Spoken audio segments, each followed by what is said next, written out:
Lyon demain, le quart d'heure lyonnais, toute l'actualité chaque matin. Parce que Lyon demain se dessine aujourd'hui, voici l'essentiel de l'actualité. En ce lundi, nous sommes le 15 novembre.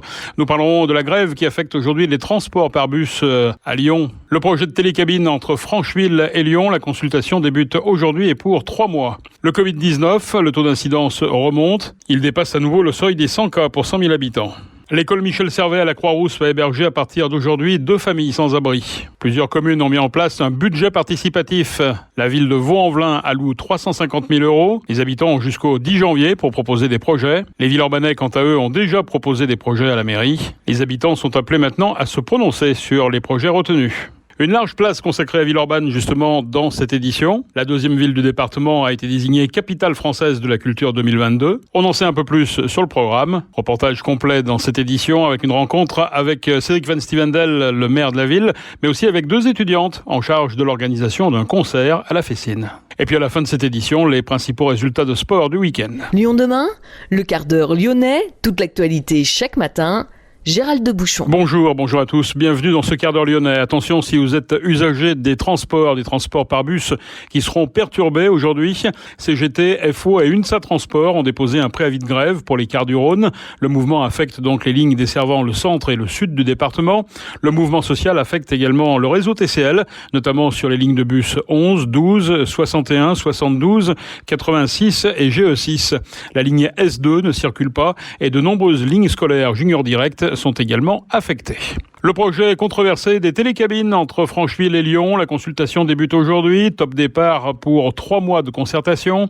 Le Citral lance les débats. Les échanges vont se dérouler jusqu'au 15 février et seront chapeautés par la Commission nationale du débat public. La première étape de cette concertation aura lieu dès mercredi, en ligne, entre 19h et 21h. Une visioconférence pour présenter cette phase de concertation. Le Covid-19, le taux d'incidence est remonté rapidement ces 15 derniers jours. Il dépasse à nouveau le seuil des 100 cas pour 100 000 habitants dans le Rhône. Les hospitalisations repartent aussi depuis le début du mois, sauf dans les services de réanimation où la situation reste stable. Le cap des 150 patients hospitalisés est à nouveau franchi, 156 précisément. Au plus bas de la 4e vague, 101 patients Covid+, étaient hospitalisés. C'était le 31 octobre dernier. 32 patients Covid+, sont en réanimation. 7 nouveaux décès ont été enregistrés au cours de la semaine écoulée. L'école Michel Servet à la Croix-Rousse va héberger à partir d'aujourd'hui 2 familles sans abri. Selon le collectif Jamais sans toit, 4 enfants seraient concernés.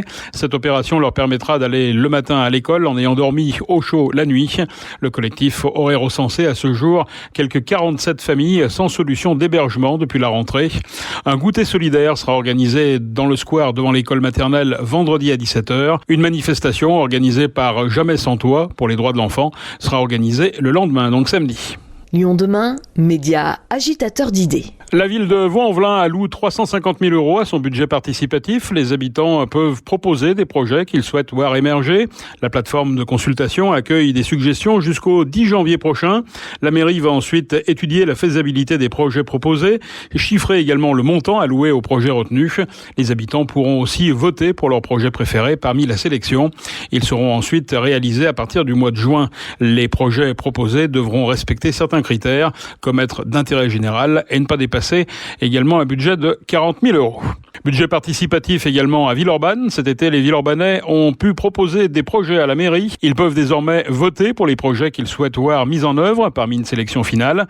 300 projets proposés par les habitants. Au final, la mairie en a retenu une 50aine. Toute personne vivant, travaillant ou étudiant à Villeurbanne de plus de 11 ans peut désormais voter. Il est possible de sélectionner entre 3 et 5 projets, et ce jusqu'au 12 décembre. Restons à Villeurbanne, justement. En mars 2021, la deuxième ville du département a été désignée capitale française de la culture 2022 par le ministère de la Culture. Pour la première fois, ce label était décerné. Angoulême, Brest, Laval, Le Mans, Metz ou encore Sète avaient aussi candidaté, mais sans succès. Villeurbanne a réussi à se démarquer avec un dossier tourné vers la jeunesse.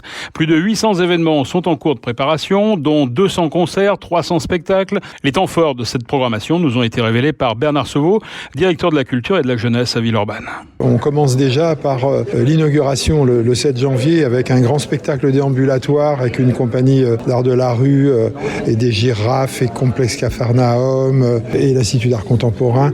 On a déjà une manifestation offerte à la population dès le 7 janvier. Ensuite, on va avoir tous nos équipements qui ont des événements majeurs. Un défilé du géant de Shangara qui vient de Côte d'Ivoire, qui va aller dans les quartiers, produit par les ateliers Frappaz. Il y a le Parlement des collèges et lycées qui sera conduit pour recueillir la parole des jeunes et restituer dans l'espace public par la compagnie Complexe Capharnaüm, compagnie villeurbanaise. Il va y avoir des festivals, des expositions. Et puis ensuite, évidemment, il y a le 40e anniversaire de la fête de la musique avec 6 km de piétonnisation entre Villeurbanne et l'hôtel de ville de Lyon. Sortez votre clarinette et votre trompette de dessous votre lit et allez payer l'apéro à votre voisin.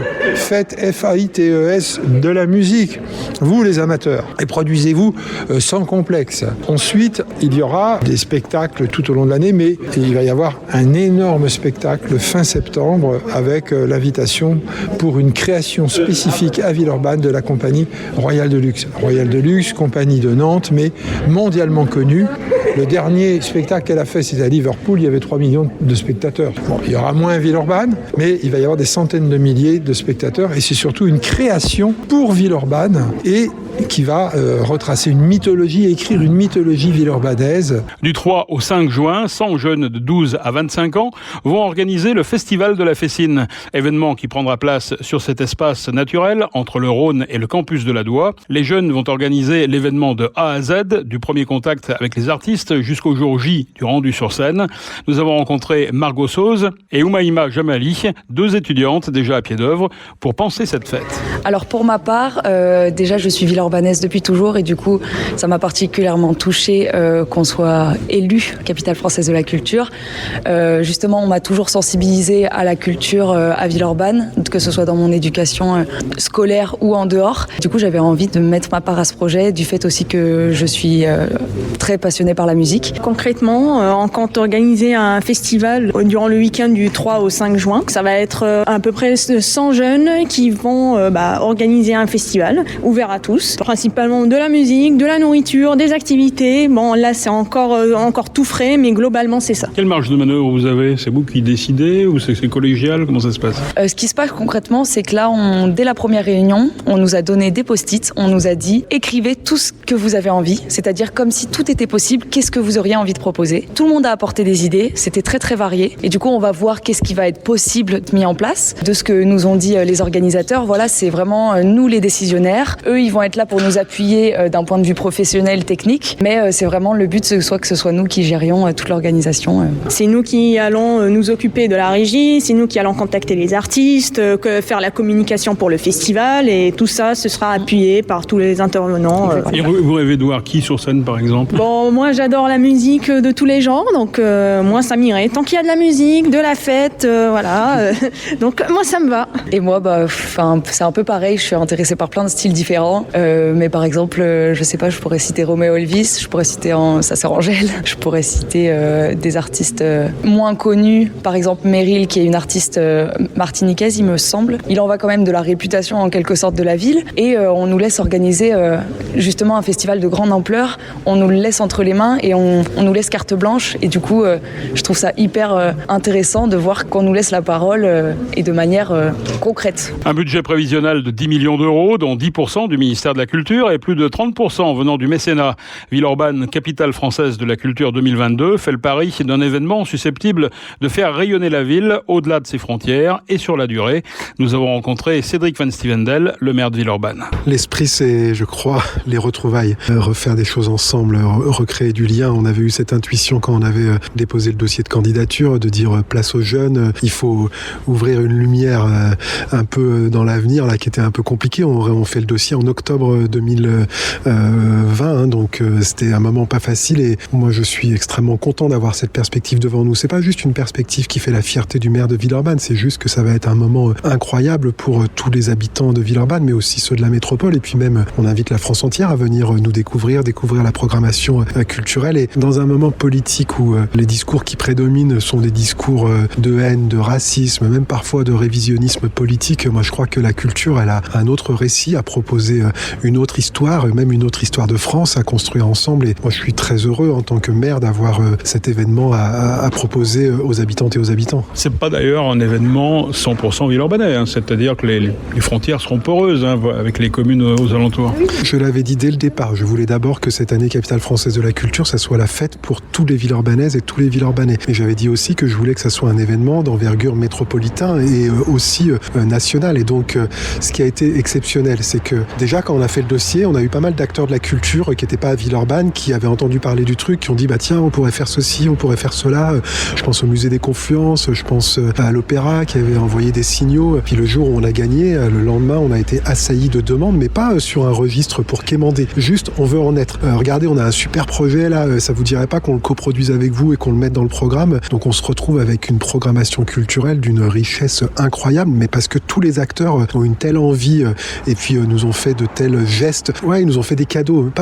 On parle pas que d'argent, je crois que c'est aussi, ça vient du cœur, quoi. Ils ont tous envie de jouer, ils ont tous envie que la culture soit au cœur de la métropole, et voilà, Villeurbanne sera l'écrin, mais ça sera vraiment pas quelque chose qui sera auto-centré sur Villeurbanne. Et ce n'est pas non plus un festival qui va durer 12 mois, c'est-à-dire que c'est pas juste une accumulation, un empilement d'événements. Non, c'est pas du tout un empilement d'événements, puisqu'on avait choisi le thème Place aux jeunes. Donc il y a quand même une constante qui est Place aux jeunes. À la fois, il nous semble que la culture, c'est l'un des objets aujourd'hui qui est le plus inégalitaire. En fonction de vos ressources, de la famille dans laquelle vous êtes, des pratiques culturelles, chaque enfant, chaque jeune n'a pas le même accès à la culture. Et ça, pour nous, c'est quelque chose sur lequel on doit travailler. Donc Place aux jeunes, c'est à la fois comment est-ce que tous les jeunes ont accès à la culture, mais c'est aussi si on veut que les prochaines politiques culturelles leur correspondent à leurs aspirations, et à Villeurbanne, ils sont nombreux, plus de 50% de la population a moins de 30 ans. Il faut leur donner les clés du camion. Les clés du camion, c'est les clés de la programmation artistique et culturelle sur un certain nombre d'événements, notamment un très important, un festival à la Fessine, qui va être pensé, réalisé pour les jeunes avec un budget conséquent, plusieurs centaines de milliers d'euros, et ils vont devoir faire des choix. Est-ce qu'on se prend juste une grande tête d'affiche et on prend tout le budget de la programmation, ou est-ce qu'on prend plusieurs concerts, plusieurs scènes? Ils vont travailler sur la question du son, de la lumière, de la sécurité. Bien sûr, ils n'assureront pas seuls la sécurité, il y aura des professionnels qui seront là, mais ils vont se coltiner, si vous me permettez la familiarité du terme, avec tous les sujets d'un événement culturel important. Et ça, je pense que c'est aussi une manière de dire aux jeunes quelle va être leur place dans les années à venir sur notre ville. On parle d'une année, ça veut dire quoi? C'est-à-dire que le 31 décembre 2022, tout est fini? Ou est-ce qu'il y a quand même un côté pérenne dans certaines activités? On parle d'une année d'événements, mais pour candidater et pour gagner, il fallait donner à voir comment est-ce que la politique culturelle développée s'inscrivait dans la durée. Et nous, ce qui a fait qu'on a gagné, c'est qu'on a proposé d'inscrire dans chacune de nos écoles des lieux de culture. Des lieux de culture avec du personnel de culture. On a déjà 10 médiateurs culturels qui ont été recrutés en CDI, donc qui vont rester. Et donc la grande évolution finalement des politiques culturelles pour Villeurbanne sur les années à venir, c'est que dans chaque école, il y aura un lieu dédié à la culture avec un médiateur ou une médiatrice culturelle pour monter des projets avec les enseignants, avec les jeunes, parce qu'on pense que c'est l'endroit où on peut lutter contre cette inégalité d'accès en proposant de découvrir des résidences proposées par le TNP, par Frappas, par des compagnies de théâtre, par des danseurs, par des artistes musicaux. Et ça, c'est une évolution extrêmement significative. Et d'ailleurs, c'est là-dessus qu'on a gagné. Le jury a été très clair. Il nous a parfois un peu titillé en disant mais ça va pas faire venir du public à Villeurbanne. Mais nous, notre objectif, c'était pas de faire du marketing territorial. Bien sûr, on est content que Villeurbanne soit un peu plus connu des Françaises et des Français. Mais notre objectif, c'était de faire de ce label quelque chose qui allait transformer en profondeur les politiques culturelles. Ça, ce sera un changement majeur qui va durer pour les 10, 20 prochaines années. Ensuite, on verra bien les autres équipes politiques. Mais nous, en tout cas, on fait ce choix-là. À l'inverse, le passé culturel de la commune a aussi pesé dans le choix. Moi, je l'ai dit, cette victoire, elle doit avoir la modestie de regarder l'héritage qui nous a permis de l'obtenir. Et bien sûr, on a récolté les fruits des anciennes équipes municipales, mais depuis 30 ans. Donc, moi, je suis très respectueux de cet héritage. Je suis content d'avoir su le faire fructifier. Je l'avais dit dès le début de ma campagne. J'ai une grande responsabilité par rapport à l'héritage des politiques publiques qui nous ont précédés, mais j'ai aussi une grande ambition pour les transformer et faire changer la ville à partir de ses points forts. On est typiquement dedans. On s'est servi d'une manière très utilitaire héréditaire ou en tout cas très, très maligne de la force de la culture à Villeurbanne, et on a fait un peu une prise de judoka, quoi. Enfin, on a pris la force et on l'a transférée pour la suite. Cédric Van Stevendel, le maire de Villeurbanne, on l'a compris, tout ne se passera pas sur une scène ou dans une salle de spectacle. Outre les écoles qui accueilleront les fameux mini-mix, des balades seront aussi organisées sur différents thèmes, de l'incontournable découverte des gratte-ciels aux traces de l'aventure Gilet, en passant par une balade du chat à bas, ce bidonville à la Fessine, rendu célèbre par le roman autobiographique d'Azouz Begag. En résumé, un programme pas très clinquant, mais qui donne du sens à la ville.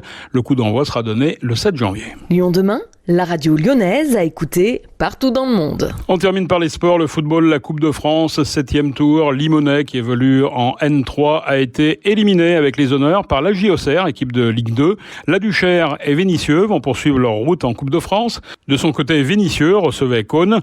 Aucune des deux équipes n'a réussi à faire la différence, 2 partout.